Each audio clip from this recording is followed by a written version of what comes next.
Lo dijo él. A primera hora. Continuamos 7:50. Recibimos en nuestra mesa de trabajo al abogado Juan Sebastián Ramírez.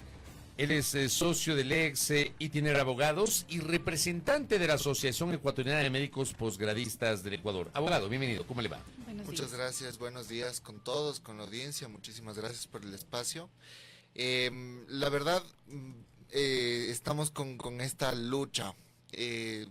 Somos personas que estamos ahorita ejerciendo la representación de la Asociación Ecuatoriana de Médicos Posgradistas. Esta lucha, si no la conocen, es específicamente por el pago de remuneraciones al personal médico, de todos los médicos que se encuentran realizando su especialidad en este momento. En agosto de este año el ministerio emitió un acuerdo ministerial que lo celebraron con bombos y platillos, diciendo a los médicos posgradistas se les reconocerá un estipendio. Sin embargo, en la práctica, como suele ser en ciertas ocasiones, esto no sucede de la forma que debería suceder. El acuerdo ministerial plantea una cláusula en donde establece que los médicos posgradistas acceden a este estipendio a partir del primer trimestre del próximo año y específicamente los que recién comienzan a realizar su especialidad. ¿Qué quiere decir esto? Aproximadamente 3.800 médicos posgradistas se quedaron por fuera del acuerdo, no recibirán ningún estipendio independientemente del año en el que se encuentran. Normalmente las especialidades médicas tienen 4 años de duración. O sea, estamos hablando de los que tienen, no sé, se me ocurre, 2 o 3 años antes y que siguen haciendo el posgrado, ¿no son susceptibles de esto? Los que están en una residencia 4, en una residencia 3, en una residencia 2, en una residencia 1. Los que ¿Qué significa esa clasificación? Claro que sí. A ver, en las especialidades médicas normalmente tienen esta clasificación de residente 1, 2, 3 y 4 en función al año que se encuentran estudiando, ¿no? Hay, por ejemplo, dentro de la asociación tenemos médicos que son residente 2, R2, y ellos están por fuera del acuerdo ministerial.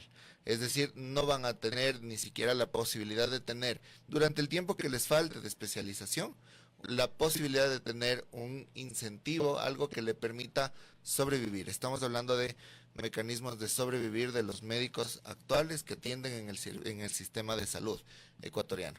A eso me refiero. El acuerdo ministerial lamentablemente los deja por fuera. ¿3.900 de cuántos?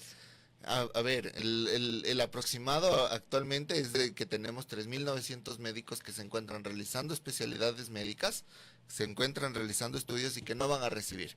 No podemos decir de cuántos porque el acuerdo ministerial entraría o tendría su eficacia de cubrir este estipendio para los médicos que ingresen en un futuro después, en siguientes cortes. Entonces, vemos esta situación con gran preocupación, porque a la final por parte del Estado quiere decir que se está separando a un grupo para que reciban un beneficio y teniendo a otro grupo de personas que se encuentran en la misma condición, estudiantes, personas que están realizando su especialidad médica sin tener la posibilidad de tener un estipendio. Y la situación es sumamente grave, la verdad.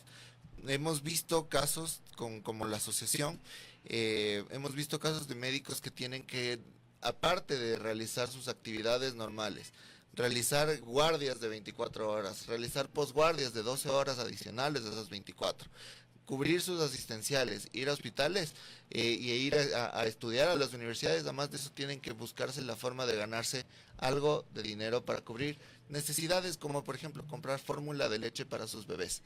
Entonces es una situación crítica en donde por más de 4 años los médicos están estudiando, están trabajando en los hospitales. Es más trabajo que estudio, porque a la final la ley lo que determina es que tienen que cumplir aproximadamente el 80% de sus horas de estudio, las cumplen realizando labores asistenciales en los hospitales. Entonces, no solo es que van y aprenden, sino que tienen que atender pacientes, tienen que pasar consultas, tienen que realizar todas las actividades que un médico en el sistema de salud tiene que realizar. Quiero entender entonces, ¿desde cuándo están ustedes con esta problemática? ¿Desde cuándo ocurre esta, digamos, y yo veía incluso un titular que me parecía terrible porque decía, claro, están normalizando esta explotación a los médicos posgradistas. Pero ¿desde cuándo viene aquello? A ver, la situación del médico posgradista ha sido ya un tema de muchísimos años. Antes no se tenía tanto el tema del pago del estipendio. Conforme fue pasando el tiempo, primero habían especialidades que se les reconocía de hecho, es decir, a los médicos que realizaban una actividad específica por mucho tiempo, se les reconocía como especialistas en cierta materia. Luego comenzaron a existir los especialistas de derecho, que podríamos decir que son aquellos que fueron a las aulas a estudiar específicamente aquello.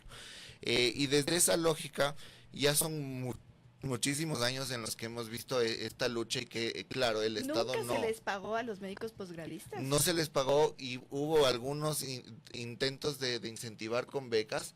Sin embargo, eso fue de cierta forma descontinuado a partir de 3 administraciones atrás, en donde paulatinamente se dejó de dar las becas y obviamente el médico tiene que quiere especializarse aquí en el Ecuador, tiene que pagar, en su mayoría tienen que pagar su especialidad, que no es algo barato, o sea, a más de prestar sus servicios tienen que pagar a la universidad por la especialidad. Muchas veces las maestrías o las especialidades, perdón, aquí en el Ecuador pueden llegar a costar de 30 a 40 mil dólares.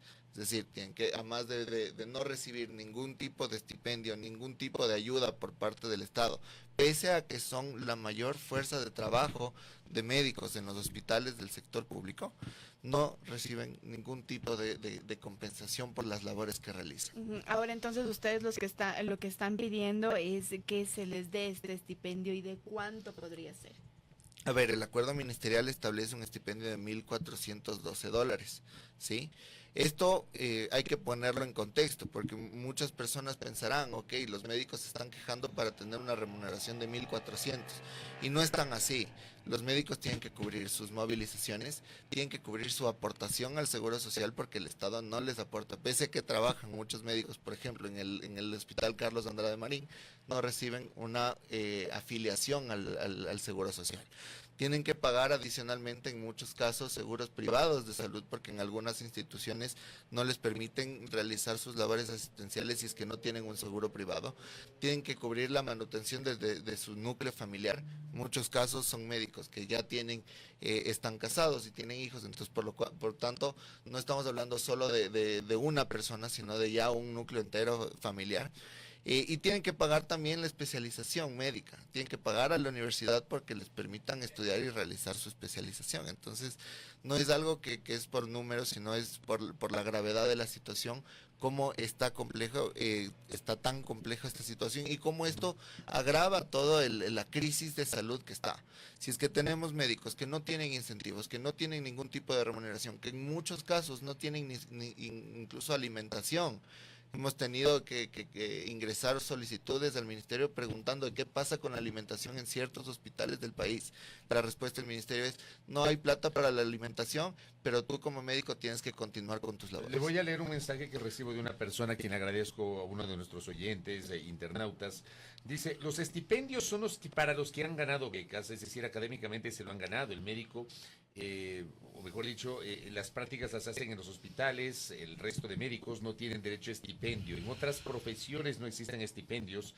El Estado no puede financiar especialistas autofinanciados porque no hay base legal. ¿Cuál es su opinión sobre este mensaje que recibe? A ver, entendemos la postura, sin embargo hay que ponerlo nuevamente en contexto. El estipendio, el acuerdo ministerial habla de un estipendio y no habla solo para médicos que tienen una beca, sino habla para específicamente todos los médicos posgradistas que entran a trabajar en el sistema de salud. Entonces no podemos segregar y decir el estipendio solo es para los de la beca. Estamos nosotros luchando primero por el reconocimiento de un estipendio / remuneración, porque al final lo que buscamos es que se reconozcan los derechos laborales de todos los médicos posgradistas quienes se encuentran prestando sus servicios lícitos y personales en cada uno de los hospitales del sistema de salud, tanto de lo que es red de salud pública, así como las redes complementarias como el mismo Instituto Ecuatoriano de Seguridad Social. De lo que usted nos explica, entonces yo entiendo que, por ejemplo, el médico posgradista, y para también, digamos, poner en contexto, el médico posgradista ya es un médico que está buscando su especialización y cuando va, digamos, a hacer el posgrado, no solo está aprendiendo, sino que también le ponen a hacer funciones de asistencialismo, ¿nos decía usted? Claro, o sea, el médico posgradista es el médico que ya ha cumplido, ya es médico general, es graduado, que en muchos casos ya ha trabajado para el sistema de salud, que ha tenido su remuneración y que para especializarse en una específica área de la salud, cardiología, nefrología, etcétera, realiza un estudio adicional. Este médico que pasa de tener una remuneración, por ejemplo, con el mismo Instituto Ecuatoriano de Seguridad Social, pasa a la red de formar parte de los posgradistas, deja de recibir remuneración, tiene que pagar su especialidad y deja de tener el sustento para su familia. Una cosa adicional que acá me escriben, gracias Santiago por este mensaje, me dice, es frágil el tema porque antes sí se les pagaba, pero luego debían devengar. El problema es que los médicos no hacían caso y no devengaban donde el Estado les exigía y ponían amparos y terminaban haciendo lo que querían. Entonces lo que ahora pasa es consecuencia de todo. ¿Usted tenía referencia de esto? A ver, también hay que tomarlo con pinzas, porque el actual acuerdo ministerial habla de la regla del 1 por 1. ¿Qué quiere decir esto? Que los médicos que entren a tener este estipendio tienen que después devengar el tiempo que recibieron el estipendio. Sin embargo, si es que lo ponemos a ver desde una perspectiva ya incluso desde la perspectiva netamente jurídica, ¿cuál es el sentido de devengar? Es decir, si es que yo recibí algo, tengo que devengarlo y tengo que compensarlo a cambio de eso. Si es que hablamos de un estudio de pregrado, yo, por ejemplo, tuve beca en la universidad, tuve que tener mi tiempo de desarrollar mis estudios, cumplir con ciertas calificaciones, etcétera. Sin embargo, el médico posgradista no solo están considerando que va a estudiar a la universidad, el médico va a trabajar. Y al momento que va a trabajar, inmediatamente se puede considerar que ya está devengando lo que recibe, porque está trabajando para el sistema de salud. Y está trabajando no las horas normales que determinaría, por ejemplo, en un tema del Código de Trabajo, sino trabajan normalmente 260 horas mensuales que realizan en hospitales y adicional a eso tienen que realizar también horas académicas en las universidades. Correcto. Vamos a seguir con mucha atención este tema, abogado, en atención sobre todo a saber cómo evoluciona esta preocupación que han expresado los médicos posgradistas y que usted la ha expuesto en nuestro espacio. Gracias por el tiempo, muy amable. Muchísimas gracias con todo. Gracias a nuestro invitado, el abogado Juan Sebastián Ramírez, quien representa a la Asociación Ecuatoriana de Médicos Posgradistas, aquí en A Primera Hora. Primera plana. Todas las noticias, todas las voces.